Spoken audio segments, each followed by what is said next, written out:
صدیوں پہلے یونان کے شہر ایتھنز میں ایک نہایت دلچسپ واقعہ پیش آیا۔ وہاں کے لوگوں نے ایک مشہور پیش گو سے پوچھا کہ اس وقت دنیا کا سب سے عقل مند انسان کون ہے؟ پیش گو نے جواب دیا کہ وہ شخص سقراط ہے۔ جب یہ بات سقراط تک پہنچی تو وہ سخت حیران اور پریشان ہوا، کیونکہ وہ تو خود کو محض ایک طالب علم سمجھتا تھا۔ اس نے سوچا کہ پیش گو جھوٹ تو نہیں بول سکتی، لیکن میں خود کو دانا کیسے مان لوں؟ اس نے سچائی جاننے کا ایک فیصلہ کیا۔ وہ شہر کے ان تمام لوگوں کے پاس گیا جو اپنے علم، سیاست اور دانشوری کے بڑے بڑے دعویدار تھے۔ سقراط نے ان سے زندگی، عقل اور معاشرے کے بارے میں چند بنیادی سوالات کیے۔ کچھ ہی دیر کی گفتگو کے بعد سقراط کو اندازہ ہو گیا کہ وہ لوگ دراصل کچھ خاص نہیں جانتے تھے، لیکن ان کی سب سے بڑی خامی یہ تھی کہ وہ سمجھتے تھے کہ وہ سب کچھ جانتے ہیں۔ تب سقراط مسکرایا اور بولا کہ پیش گو نے سچ کہا تھا۔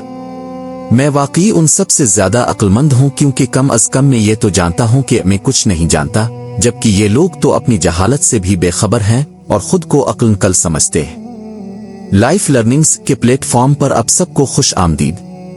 دوستو، سقراط کا یہ واقعہ کوئی عام کہانی نہیں ہے، بلکہ یہ انسانی نفسیات کی ایک بہت بڑی حقیقت ہے جس کا سامنا ہم آج بھی روزمرہ زندگی میں کرتے ہیں۔ اور اسی حقیقت کو ہمارے اپنے صوفی دانشور حضرت واصف علی واصف رحمت اللہ علیہ نے ایک نہایت ہی گہرے، کڑوے اور چونکا دینے والے انداز میں بیان کیا ہے۔ آج ہم ان کے جس قول پر بات کرنے جا رہے ہیں وہ دراصل ہمارے اندر چھپے ہوئے تکبر کا ایکس رے کرتا ہے۔ واصف صاحب فرماتے ہیں، جو آپ کی نگاہ میں سب سے زیادہ عقل مند انسان موجود ہو، اس سے رابطہ کرو، اور اگر آپ کو معلوم نہیں ہوتا تو پھر یہ ایک خفیہ اعلان ہے کہ تم اپنے آپ کو سب سے زیادہ دانا سمجھ رہے ہو، اور یہی تمہاری حماقت کا ثبوت ہے کہ تمہیں کوئی دانا ملتا ہی نہیں جو تم سے زیادہ جانے والا ہو۔ غور کرو، سوچو، ذرا اس قول کی گہرائی پر غور کریں۔ یہ بالکل وہی بات ہے جو ایتھنز کے ان نام نہاد داناؤں میں تھی اور جس سے سقراط بچنا چاہتا تھا۔ واصف صاحب ہمیں ایک آئینہ دکھا رہے ہیں۔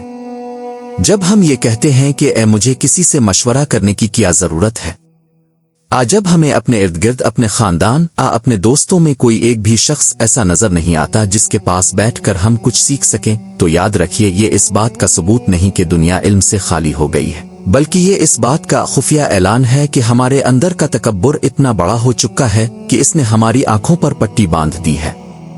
ہم نے لاشعوری طور پر خود کو دنیا کا سب سے سمجھدار انسان مان لیا ہے، اور یہی وہ مقام ہے جہاں سے انسان کی حماقت اور زوال کا اصل سفر شروع ہوتا ہے۔ سیکھنے کا عمل تو اس وقت شروع ہوتا ہے جب انسان کا برتن خالی ہو۔ اگر ایک گلاس پہلے ہی پانی سے بھرا ہو تو آپ اس میں مزید کچھ نہیں ڈال سکتے، وہ چھلک جائے گا۔ جو شخص یہ مان لے کہ اسے کوئی دانہ نہیں مل رہا، اس کا برتن دراصل اس کی اپنی انا اور میں سے بھر چکا ہے۔